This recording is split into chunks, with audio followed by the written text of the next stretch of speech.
Assalomu alaykum. O'zbekiston Respublikasi Qashqadaryo viloyati Kitob tumanining Javuz qishloq dorivor o'simliklari. Ismi anzur piyoz. Anzur piyoz ko'proq soylarda joylashgan bo'lib, balandligi 25-30 santimetr chiqadigan dorivor o'simlik.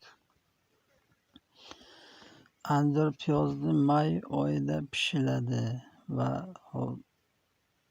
uni terib olinib, salat va boshqa dorivor sifatida ishlatiladi. Anzur piyoz juda ham foydali dorivor o'simlik hisoblanib,